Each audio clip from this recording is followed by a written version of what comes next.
Okay, okay na yan. So ito guys, no, dahil umuulan, sa tuwing kapiling ka, visit. Di ba kanta yun? Tuwing umuulan. Kapiling. So, sa mga binaha dyan, no, Siyempre, ang dami na sa lanta ng baha ngayon. Dami na grabe, no? Grabe yung NDRMC, chat ng chat. No? Talagang pinupursi yung cellphone kung tumunod eh. Yung tipong wala nga nagchat-chat ng madaling araw. Siya naman yung totodong alam. Oo na, tulog na ako eh. Gising mo pa ako. Sorry. So basically, no, lakas ng ulan nito. Grabe yung baha sa Maynila, no? Sobrang bro. Yung in-expect nilang gantuhod, umabot ata ng dibdib. Bumana yung flood control eh. Oo, nakontrol nila yung Tao eh. Pero di joke yun ha. Di joke yun. Mahirap siya kasi hanggang ngayon may problema pa tayo sa baha na hindi pa rin tapos. Last year pa yan, actually, di ba? Nagsimula yan sa payong. Bakit pa yung? Yung sa Rolls Royce. Ayaw pa. Di ba? Dahil doon, grateful na nalaman natin na ito palang mga Budget natin sa flood control, di pala naayos. Aray ko! budget ako ng budget sa Jollibee. Tapos kayo. Yan, So, nasa bulsa nyo pala. Sige, tingnan natin tingnan natin, no, kung ano ba yung ano. Ito May pa video no? na inanod sa ano. Ay, yung ano. Yun muna. Yun muna. Sige, sige. Oo. Ito pa na Ito natin. yung video ng sasakyan na Guys, sumugod oh. sa baha. Sige. Yun, ang bilis oh. Baka sisulun mo, kayo mo. Bang! Talagang ano yung sinama rin niya, no? Sabi niya, malakas daw siya oh. Sige, yan. Nagsisisi na siya. Hindi, di nakakatawa kasi iniisip niya nga eh. Hindi. Subukan niya eh. Tawa ka ng tawa. Ayan oh. Tinulungan siya ng mga bata. Ayan, uy. Pag Grabe. 4x4 kaya kasi talaga eh. No? Pero baka nagmamadali siya. Hindi, No? hybrid yung ano kotse niya eh. Kalahati na eh. Grabe naman. Diniretso niya. No? Akala niya siguro ano. Kasi pagka binibilisan mo doon sa sakyan, hindi napapasok ng tubig.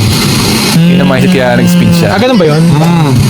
Eh, pag mabagal ka, dahan-dahan lang papasok yung tubig eh. Oo. Ayan, lumabasok na. Katumawa. Ayun, oh. Uy, grabe. Ano to? Pwede itong marketing ng ano, ng mga sasakyan na nakakatawid, ha? Oo nga eh. Marketing to, no? Kung matalino ka. Lumalabas talaga kung sino yung pambaha. Ayan. Ay, naitulak na. Ito lang na. Kumitan! Kala niya submarine siya. Ba't wala pa bang na-invento na gano'n? Di ba sa China may gano'n na? Yung parang... Alam mo, pagka kasi nilagay sa Pilipinas yan, wala nakikita. Pero alam mo yun, yung kay Speed. Kaya alam mo ba yun? Yung, Alin? yung sumakay siya dun sa parang kotse na pwede sa baha. Meron siya nun Pero- Nagkain na punta sa China. Yun yung gumagano yung gulong eh. Meron na din eh. Dito wala pa eh. Ba't kaya dito wala pa? Kasi din ko malaki yung market ng Pilipinas sa ganun, ha? Oo. Dapat Di ba? nga dito nga unahin kasi daming baha dito eh. Eh kaso, iba yung focus nila eh. Ito, so, ito may nag-comment, no? Isa sa mga batikan na host, si Miss Bianca Gonzales tungkol dito, no? Tama na ang Band-Aid, short-term temporary fixes sa tag-ulan. Deserve ng Pilipino ang effective long-term solutions.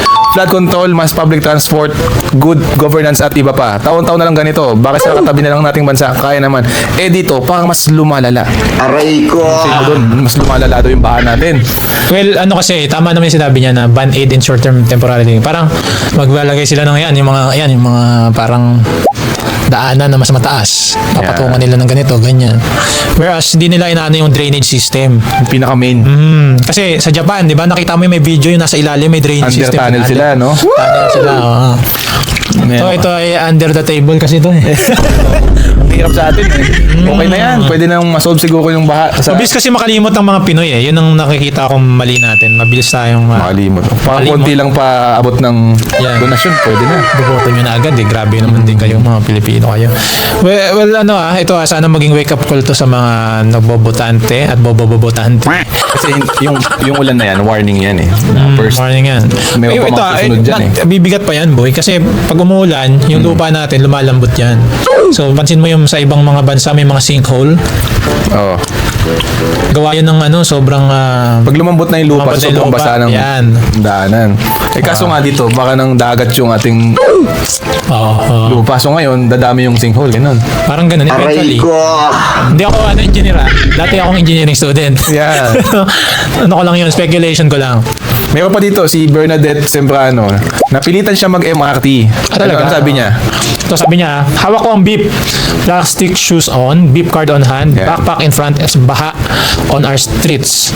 The MRT is a big relief commuting from south to north of EDSA. Promise ang laki ng ginanda natin station ang banyo. Definitely better. Ayun pala, may ginagawa naman pala. Imagine mo, yung transportation natin, yung MRT, yun lang yung way nila para makapunta sa trabaho nila. Kasi baha, hindi sila makapag-commute na Meron ba? personal eh. Oo. So kahit pa paano naman nag-improve ganun, parang ganun. Oo. Pero dami nga lang dyan tao ngayon. Yan. May private car ka, pero di mo yan, malusong yung baha kasi nga lulubog. MRT siya. Ang galing, no? Kahit na ano siya, no? Kahit na mga batikan na journalist talagang sumusulong na rin sa baha, ano? Hindi siya out of touch, no? Ayan. Maunong pa rin siya sumabay. And wala rin siyang choice kasi. Wala siyang choice. Wala siyang choice, alam mo man. Okay, mapasok ka ba? Umuulan nga, hindi. Nakita mo yung nangyari dun sa kotse. Malamang dinidrain na yun eh. Oo nga eh, papagawa na pa yun. Papagawa na yun. Talino siya, no? So yan sa mga ano natin, no, sa mga binabaha dyan, no? Taga saan ba kayo? Kamusta ba? Hanggang saan bang baha nyo? Natry nyo din ba mag-MRT? Na-try nyo na ba mag-MRT? Ano pinagkaiba ng dala niyo yung kotse nyo tapos nag-MRT? Ayan. Comment nyo sa baba and make sure nakapalo kayo, no? And kung may gusto kayong mga reacta namin, bigyan namin ng opinion, bigyan natin ng platform, mga problema sa Pilipinas, Yan. di ba? Comment lang kayo or itag nyo kami, share nyo sa amin. Hi Modern Pinoy fans, if na-enjoy mo itong video and you want to watch more, click here. And kung gusto mo namang lagi kang updated sa latest happenings sa internet, make sure to leave a like and subscribe sa baba.